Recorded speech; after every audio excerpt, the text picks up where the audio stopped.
Politicians from all walks of life nowadays agree on one thing. We need to build more meritocratic societies. That is, societies where everyone, no matter what their background is, has the chance to succeed on their own merits. This is a beautiful idea, responsible for some great things, like free education for all, positive discrimination, and a real effort to end nepotism in business and government.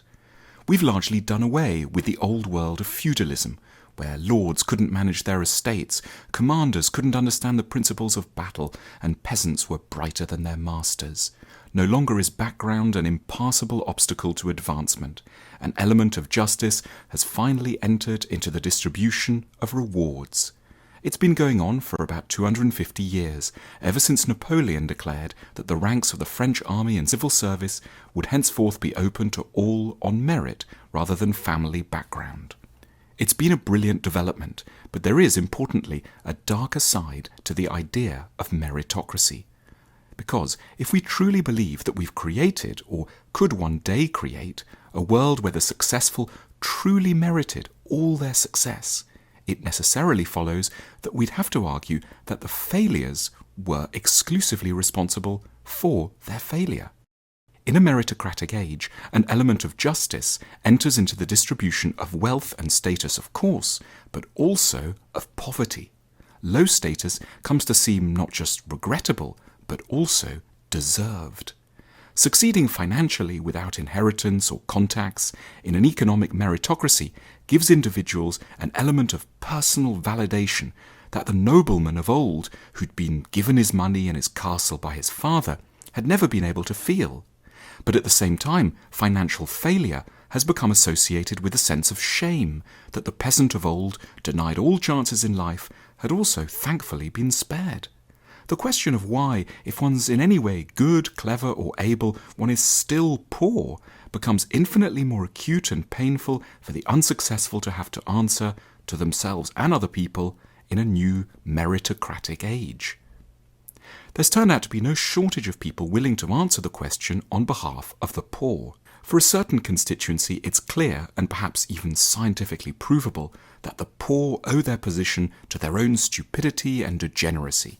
With the rise of an economic meritocracy, in certain quarters, the poor have moved from being described as unfortunate, the target of the charity and guilt of the paternally minded rich, to being described as failures, fair targets of contempt in the eyes of robust, self-made individuals who are disinclined to feel shamed about their mansions or shed crocodile tears for those whose company they've escaped. In the harsher climate of opinion that can gestate in the fertile corners of meritocratic societies, it's become possible to argue that the social hierarchy rigorously reflects the qualities of the members on every rung of the ladder, and so that conditions are already in place for good people to succeed and the dummies to flounder, attenuating the need for charity, welfare, redistributive measures, or simple compassion.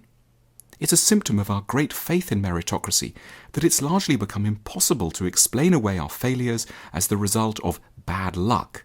While it's granted that luck maintains a theoretical role in shaping the course of our careers, the evaluation of people proceeds in practical terms as if they could all fairly be held responsible for what happens to them.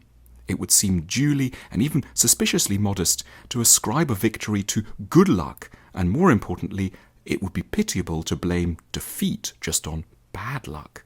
Winners make their own luck. That's what modern society tells us.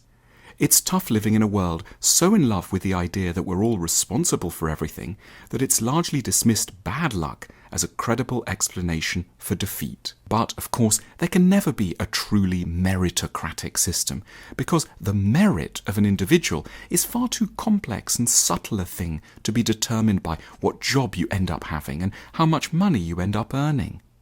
Those who have faith in meritocracy are essentially subscribing to an insane and certainly arrogant assumption that ordinary humans, employers or customers, can handily take over the solemn responsibilities that past ages more wisely left in the hands of a god who, helped along by the angels, was due to weigh the souls of each person on the day of judgment. No one in this world ever gets exactly what they deserve, in terms both of the good things and the bad things. Life is to a large extent, we don't quite admit to, random, in a way that the meritocratic philosophy denies. To free ourselves from some of the more punishing side effects of a meritocratic worldview, it would be wise to cease investing something as haphazardly distributed as jobs and money with moral connotations. And we should retain a little of the old-fashioned, modest belief in a distinction between what someone earns and what they're like as humans.